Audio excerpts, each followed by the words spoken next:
Good morning. Thank you for being here. I'm State Representative Connie Pillich.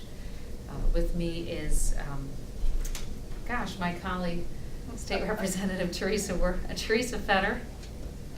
And I don't know how to address you, sir. Just go Paul Worley. Just Paul Worley, Iraq and Afghanistan combat veteran. We're here today at ProgressOhio in Columbus because we're very, very happy that President Obama is bringing the war in Iraq to an end. As many people know, he has declared that Friday will be the day that American troops finally leave Iraq. Of course, we know that won't be the end of American presence in Iraq. We actually have to have a presence in that part of the world because it's such a sensitive and volatile area, dangerous to our interests, to our allies. But American presence, the expenditure of American lives and American capital to finance that war is coming to an end on Friday.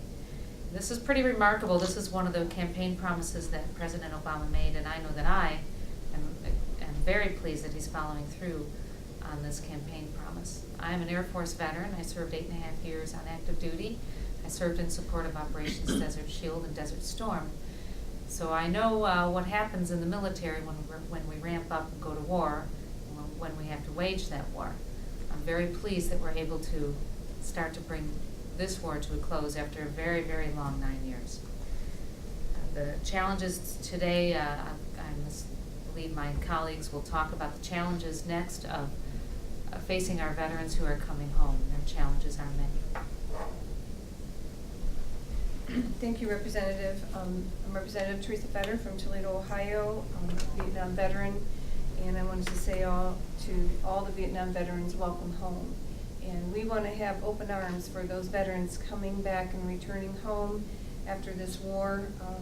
We knew we were serving a mission, and now we're serving a mission to serve our veterans. You know, as a veteran returning home from the service, those benefits and support systems were there for me, and we know we have to do much, much more for those veterans. We also know we need to do much, much more for this country and the infrastructure.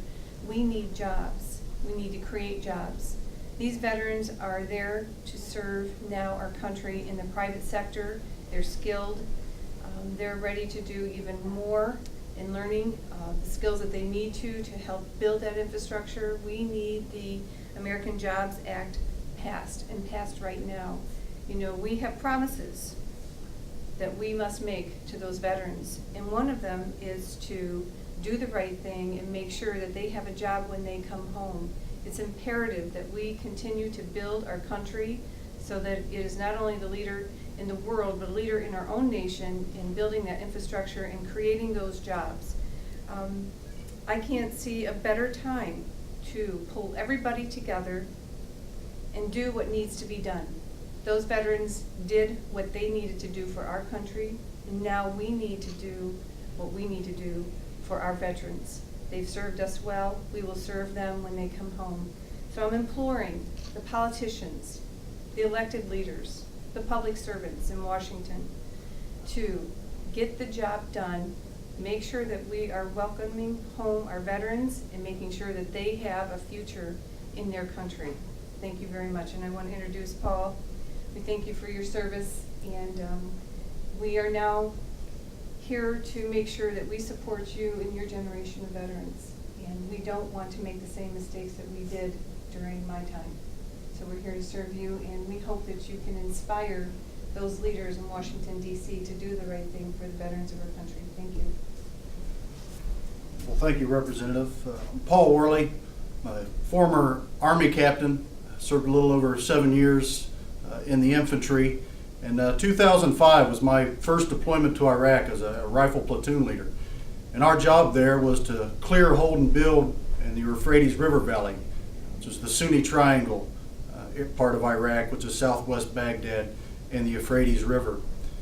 And the very first day that our company assumed responsibility for that area, we were greeted with the shock of war. We lost our company first sergeant and 3 other soldiers to a roadside bomb that day.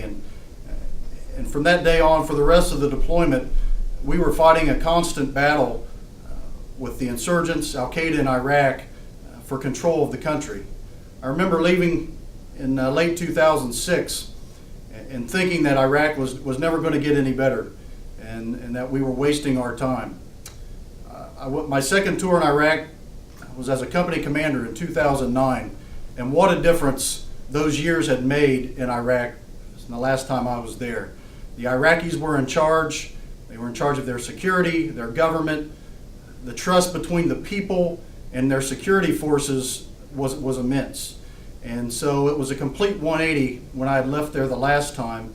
And it was great because we were able to advise the Iraqis and really work at building the things within their military and their government that are going to last for generations, and to make sure that we have that strategic partner, that strategic ally in Iraq for years to come. I'm so proud of my soldiers for what they did and their sacrifices. And I tell you, this last deployment that I was on there, I couldn't walk down the street or talk to any Iraqis or talk to any of the military people there without them saying, thank you for your service. You know, they understood the sacrifices, all the missed birthdays, all the missed anniversaries, all the sacrifices that those soldiers, sailors, airmen, and Marines have made over those years, and they're so appreciative. And I'm also proud of our president. He made a promise that said we were going to withdraw responsibly from Iraq and that we were going to bring the troops home. And the president delivered on his promise, and I'm proud to have him as a commander-in-chief. In the military, we have a creed that says no one gets left behind. Well, it's important as we bring our troops home and that they make that transition from military life to civilian life, that we don't leave them behind. And the American Jobs Act does just that. It ensures that veterans are going to have that opportunity to work, that employers who hire veterans are going to get advantages for bringing them in the workforce. We want veterans out there because they are going to be the leaders. They are motivated. They're adaptive and inventive, and they know how to get the job done. And so we can't afford to play politics with getting jobs for veterans. And like I said, I'm proud. It's a proud day for America. We've lived up to our promises. The president's lived up to his promises, and I look forward to all the good things to come. Thank you. Thank you. I just want to mention that today is the first day to rebuild our country. And next week, we need to start building the lives of our veterans coming back home to a bright future. And we're hoping that the people in Washington and all of the people across America will demand that we do the right thing, and we absolutely have to take care of our veterans. So we thank you for the opportunity, and we thank you, President Barack Obama, for keeping your promises. And for those elected leaders, you must continue to keep your promise for all veterans in America. Thank you.